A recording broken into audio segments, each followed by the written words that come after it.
Salut à tout le monde, moi c'est Raoul Madini, votre Raoul Madini. Alors, moi je vais bien, j'espère que toi aussi je te portes bien. Alors du coup avec cette vidéo, on va clore notre séjour en Italie. Voilà, déjà on a visité le premier jour la ville de Bologne. Voilà, le deuxième jour on est allé à Venise. Voilà, et pour ce troisième jour, je t'amène dans la ville de Rome. Voilà, on va visiter la ville de Rome. Rome City, le Vatican, voilà, enfin bref quoi. Du coup, on va faire la même chose comme à Venise, c'est-à-dire on va faire un aller-retour de Bologne pour Venise. Alors, je t'amène avec moi, stay tuned. Alors, comme pour Venise, pour se rendre à Rome, on y est allé en train, voilà, mais cette fois-ci, on y est allé en TGV de la compagnie Italo. Voilà, Italo, c'est aussi une compagnie de train ici en Italie. Et les tickets, on l'a pris aussi sur le site, enfin directement sur le site. Et un ticket par personne est revenu à 67 €. Voilà. Et le trajet ne dure que 2 heures. Donc 2 heures aller, 2 heures retour. Nous, on a pris le ticket chez Italo parce que, contrairement à Trenitalia, ils nous offraient des tarifs vraiment abordables. Donc, du coup, on a fait des comparaisons sur les deux sites avant de se décider, quoi. Alors, bienvenue à Rome. Ici, on est à Rome Termini, c'est la gare centrale. Déjà, il y a un truc que moi je trouve très bien ici dans cette gare, c'est que tu ne peux accéder au quai sauf si tu as un ticket de voyage valide. Donc, il y a une barrière où tu dois valider ton ticket pour que la barrière s'ouvre et que tu puisses passer. Au moins, ça évite qu'il n'y ait pas trop de gens sur les quais.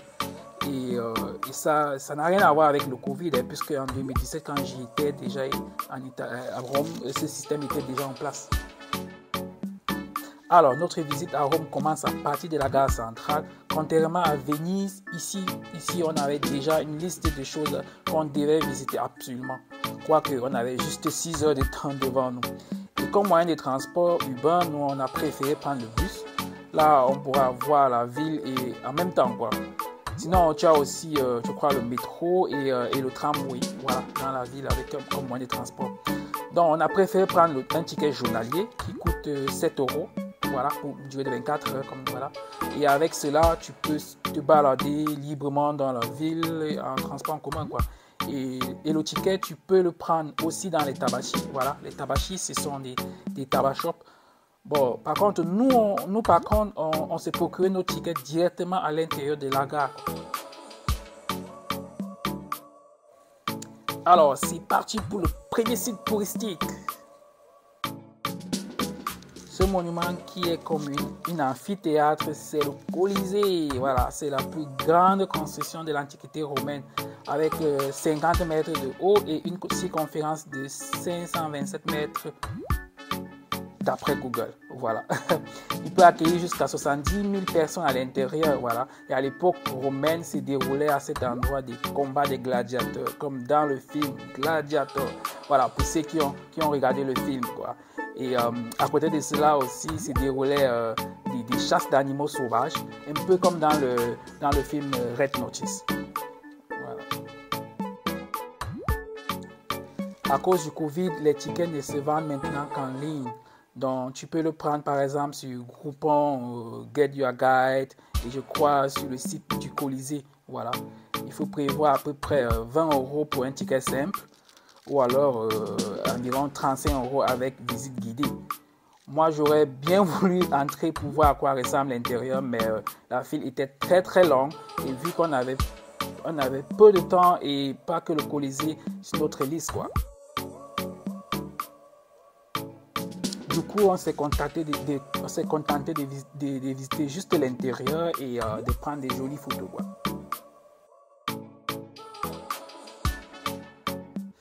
Juste à côté du Colisée, tu as le Forum Romain. Voilà, ils appellent ça en italien Forum Romano.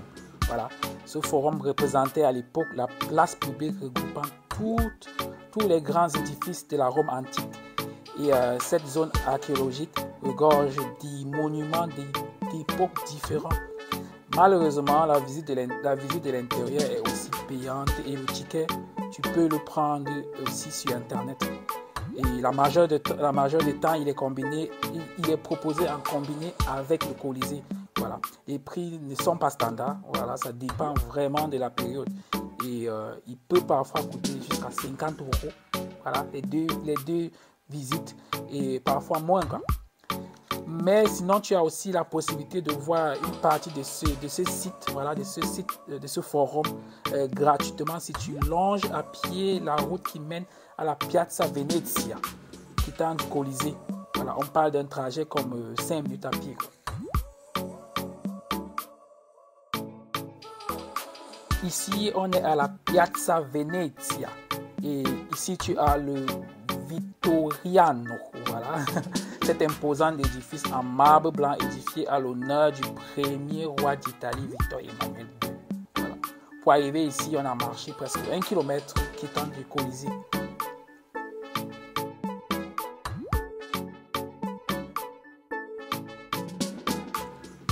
À 5 minutes de marche de la Piazza Venezia, tu as la célèbre fontaine de Trevi. Cela à première vue n'a l'air de rien, mais c'est aussi l'une des icônes emblématiques de Rome, raison pour laquelle c'est bondé de touristes, quoi. Le mot Trevi, c'est-à-dire les 3 rues, fait référence aux 3 rues qui convergeaient vers cette place, quoi. Ici, il y a une coutume genre qui jette une pièce de monnaie en tournant le dos à la fontaine est assuré de revenir à Rome. Et je crois que ça marche puisque c'est ma 2e fois de venir à Rome. Voilà. Donc en 2017, quand j'étais pour la première fois, j'ai jeté une pièce de monnaie dans la fontaine, j'ai tourné le dos et aujourd'hui me voici à Rome, quoi. Donc je crois que ça marche. Sinon, il y a aussi une autre ancienne coutume romantique qui était quand un jeune homme devait partir, sa fiancée lui faisait boire un verre d'eau de cette fontaine, ensuite casser le verre pour que son fiancé lui soit fidèle et qu'il revienne. Bon, si celle-ci-là marche, ça, j'en ai aucune idée. Voilà. Sinon, il y a la police municipale qui contrôle la fontaine de peur qu'on vienne ramasser les pièces, quoi. Et l'accès à ce site touristique est totalement gratuit et accessible à toute heure, quoi. Ici, on est à Vatican City et là, tu as la basilique Saint-Pierre, l'édifice religieux le plus important du catholicisme. C'est la plus grande basilique au monde, au sein de laquelle le pape célèbre les liturgies les plus importantes. Enfin, ceux qui sont catholiques comprendront de quoi je parle, quoi. Contrairement à d'autres basiliques, celle de Saint-Pierre est ouverte gratuitement à tout le monde. Tu n'as pas besoin de payer quoi que ce soit pour y avoir accès. Il faut juste faire la queue. Et passer le contrôle de sécurité comme tout le monde. J'ai vraiment été surpris qu'on ne nous ait pas demandé de test Covid à l'entrée. Donc, je ne peux pas te dire si ça se passe toujours comme ça. Sinon, de l'intérieur, cette basilique est vraiment spectaculaire, quoi. Il est richement décoré avec des œuvres d'art. Bon, là, je ne sais pas si ces décorations-là sont faites en or ou pas. Mais tout ce que je sais, c'est que ça brille, quoi. Voilà. Et la basilique est protégée par ce qu'on appelle ici à Rome la garde suisse. Voilà. Ce sont les soldats là que tu vois. Ils sont vraiment comme des objets d'art. Voilà. Ils ne clignent même pas d'un œil, quoi. Je crois ils ont pour ordre de ne pas bouger. Voilà. C'est vraiment incroyable, quoi. Après ces longues marches, il fallait qu'on recharge nos batteries avant de reprendre la route, quoi. On est tombé sur un resto à la gare centrale où pour juste 6 €, j'ai eu droit à tout ceci.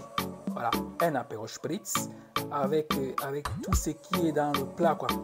Du coup, l'apéro spritz, c'est cette boisson-là que tu vois. C'est beaucoup bu à Venise, lors de l'apéro, quoi. Donc, à un moment, je me suis dit, le serveur avait confondu de commande, mais non. Dans ces restos, quand tu commandes le spritz, ils servent cela sous forme de menu apéro, quoi, comme tu vois là, quoi. Malheureusement, j'ai plus le nom du resto là, mais je sais juste qu'il est situé au premier étage à la gare, quoi. Bon, après le resto, on a pris le train pour rentrer sur Bologne, notre QG, quoi. Et on était très fatigué, comme tu peux le constater. Mais c'était une journée remplie de fun. On s'est vraiment amusé et on est prêt à refaire l'aventure. Alors, on est arrivé au thème de notre séjour en Italie. Sûrement, vous allez vous demander qu'est-ce qu'ils ont même fait le 4e jour, puisque le titre, c'est 4 jours en Italie. Le 4e jour, on s'est levé après notre petit-déj à l'hôtel, on a repris le vol retour pour Berlin, quoi. Voilà, c'est ce qu'on a fait le 4e jour. Donc, j'espère qu'avec ces 3 vidéos, j'ai pu te donner certains tips qui pourront t'aider aussi si tu prévois aller en Italie. Et n'hésite pas à me contacter si tu as des questions ou besoin d'informations, quoi. Voilà. Sur ce, je te dis arrivederci. Et on se voit à la prochaine destination que moi-même je ne connais pas encore. Allez, ciao.